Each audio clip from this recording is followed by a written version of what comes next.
régime mu ngoog xooqatal bi nga xamante ne rek nemmeeku nañ ko ñu def ko jamono jile ñi nga xamante ne rek mooy kër taskatu xibaar yi lee donc waa CAP moom démb amal nañ li nga xamante ne rek mooy ab conférence de presse ngir daal di ci addu surtout ki nga xamante ne rek mooy Mamadou Ibra Kane ñëwaat na ci jafe-jafe yi nga xamante ne rek presse bi mi ngi koy jànkonteel depuis bi régime bu bees bi toogee ba tey moo xam itam koppar yi nga xamante ne aussi dañ ko doon jàppale te jotuñu ko wante itam ñi nga xamante ne rek mooy certaines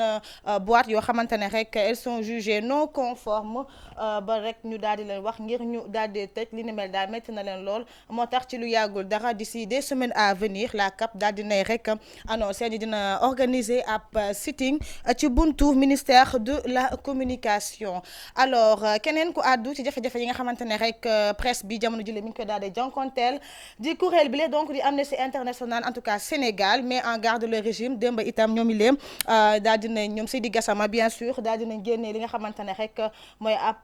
rapport addu ci jafe-jafe yi nga xamante ne presse bi mi ngi koy daal di jànkonteel ak ñi nga xamante ne rek jot nañ leen daal di jàpp ku ci mel ne rek Ahmed Suzanne Camara ci lu ñeel diffusion de fausses nouvelles ki nga xamante ne aussi mooy Cheikhna Keita entre autres ñoom daal jàpp nañ ne li ni mel du yoon moo tax rek ñuy woo en tout cas nguur gi à plus de responsabilité surtout face à cette presse qui est bien sûr le quatrième pouvoir donc en détail di ngeen ko fekk ci yëglekaay bi ci xëtam juróom leneen loo xamante ne laas daal dina koy fësal donc ci xëtam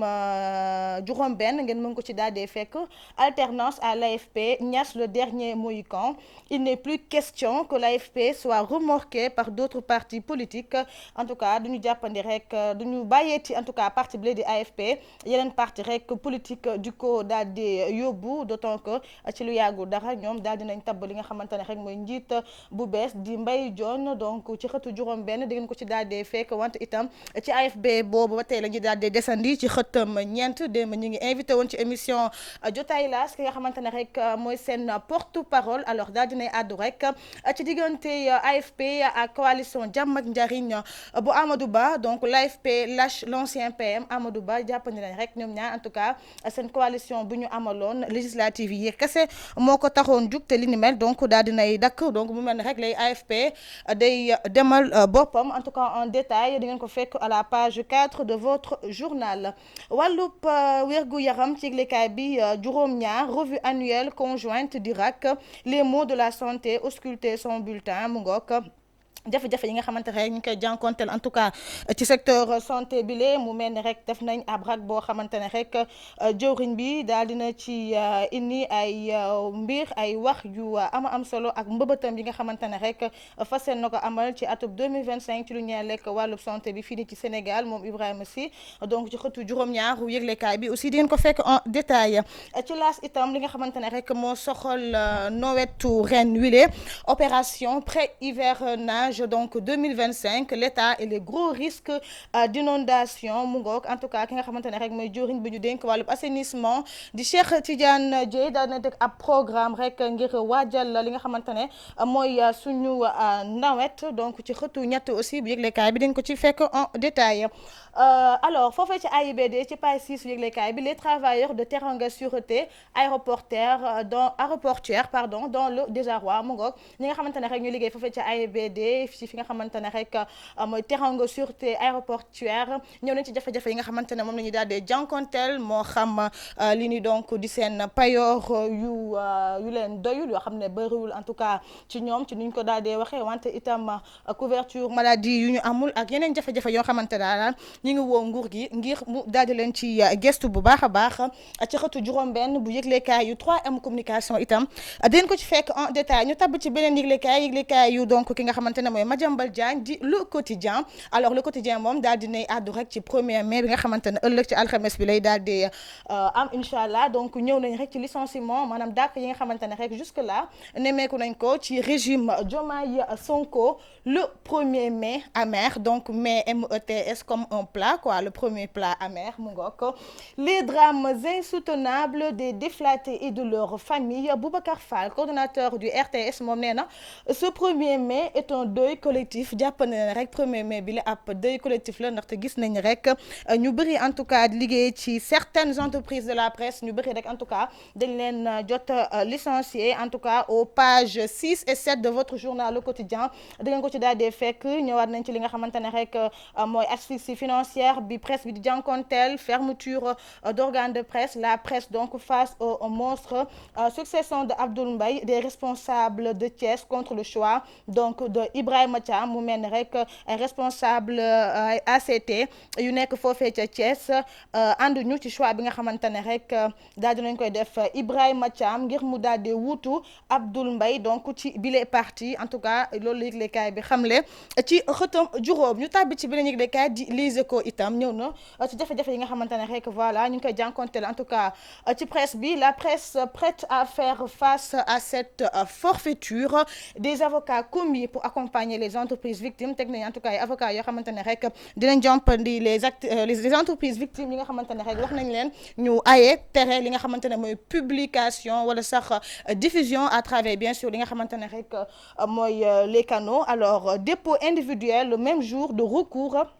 devant la Cour suprême, un sit-in devant le ministère de la communication en vue donc wax naa ko tout à l'heure ci laas. Alors les Échos yëglekaay itam ñëw nañ ci ki nga xamante ne rek mooy le maire député en tout cas de Agnam wala plutôt le maire de Agnam parce qu'il n'est plus député. Alors pôle judiciaire financier Farba Ngom inculpé à nouveau hier avec une lourde infraction mu mel ne rek moom Farba Ngom daal dinañ koy inculpé waat ci beneen infraction bi nga xamante ne rek moom lañ koy daal di toppee. Alors parquet bi di ko visé ci lu ñeel lekk association de malfaiteurs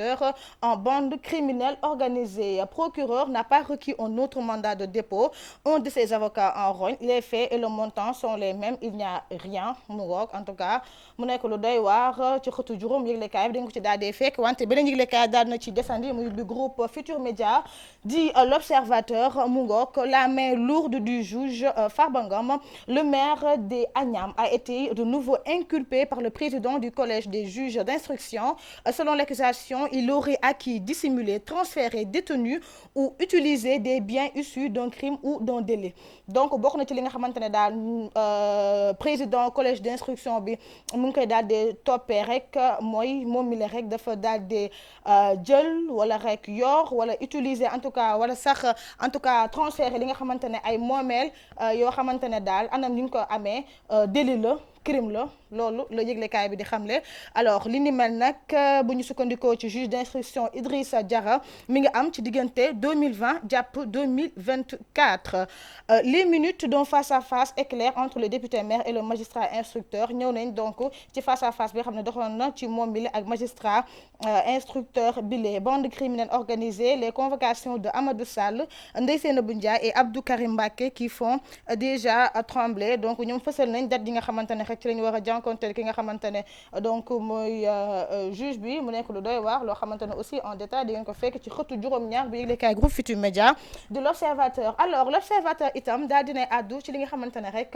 moo xew foofee donc ca Banjul ca Gambie. Le GIGN éclabousse à Banjul mu ngoog scandaleux. Ñaari gendarme sénégalais rek mu bokk ci ki nga xamante ne rek mooy chef sécurité président Adama Barrow ñoom ñi leen rek la ñu daal di dàkk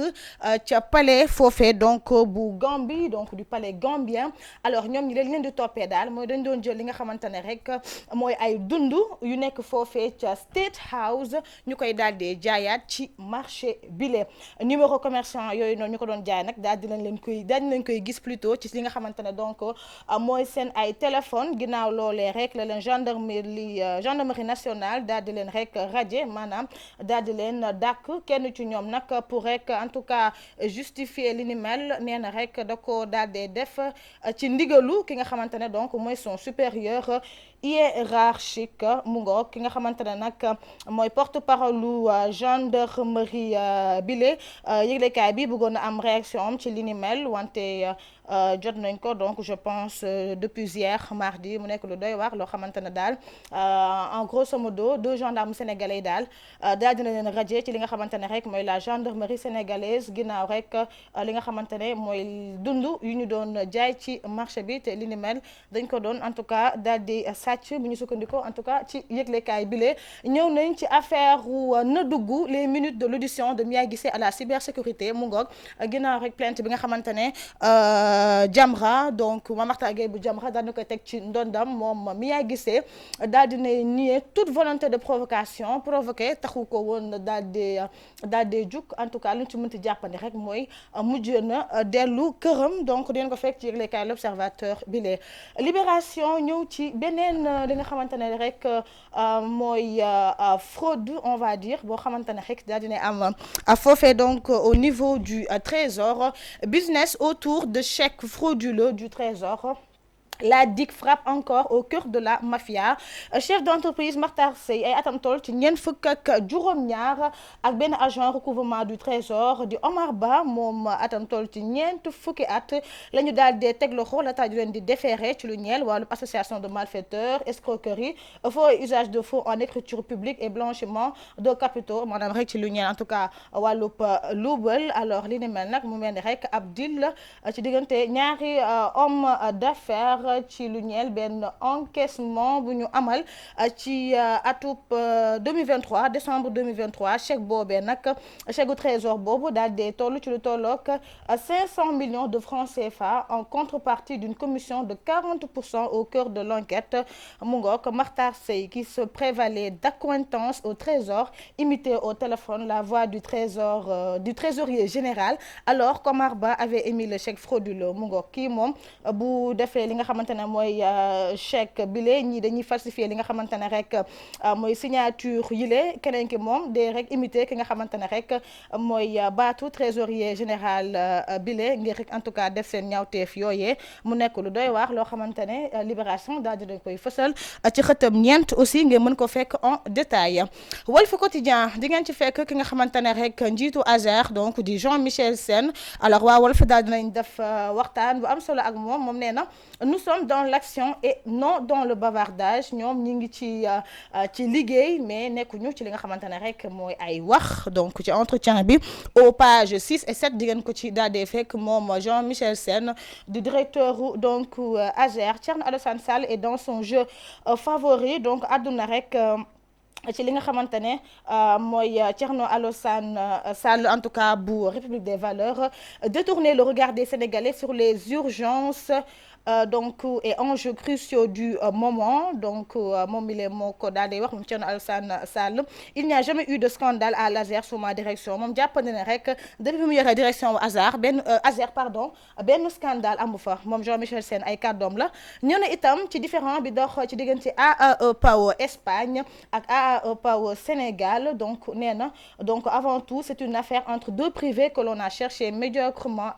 à politiser donc li ni mel problème boo xamante ne ci deux entités privées la daal di am mais ñu bëgg ko rek indi ci li nga xamante ne mooy langum politique bi ba tey ci ay cas de Jean-Michel Sène nee na il nous faut en seulement 4 ans électrifier presque 2 fois plus de localités rurales que ce que le Sénégal a réussi à faire depuis 1960 maanaam ñoom war nañ indi li nga xamante ne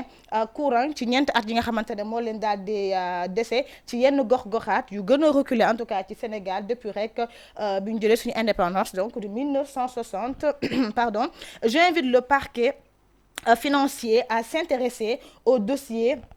Mina distribution donc mi ngi woo parquet financier ngir mu jublu ci dossier donc Mina distribution en tout cas mu ay kaddu ki nga xamante ne rek mooy Jean-Michel Sène di ngeen ko fekk ci yëglekaay bile di Walf Quotidien ñu tàbbi ci benn yëglekaay xool li nga xamante ne moom la fësal ci xëtam bu njëkk di Tribune yëglekaay des médias yëglekaay yu ki nga xamante ne rek mooy Bougane Gueye Dany alors daal dina àddu rek ci li nga xamante ne mooy yokkute payoor yi nga xamante ne rek def nañ ko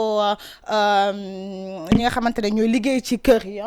ces braves dames. Alors augmentation des salaires des domestiques entre populisme et manipulation, des employeurs désapprouvent et déchirent l'arrêté de Abass Fall. ñu bëri daal ànduñu ci arrêté bi nga xamante ne ministre du travail def na ko di Abass Fall employeur yi la. Alors tension en perspective entre femmes de ménage et njaatige. Donc boo maytuwul dina am en tout cas ay tension ci ñi nga xamante ne ñoom ñii di liggéey ci kër yi ak seen ay njaatige. La situation économique ne permet pas aux ménages d'augmenter leurs charges. Donc situation économique bi lee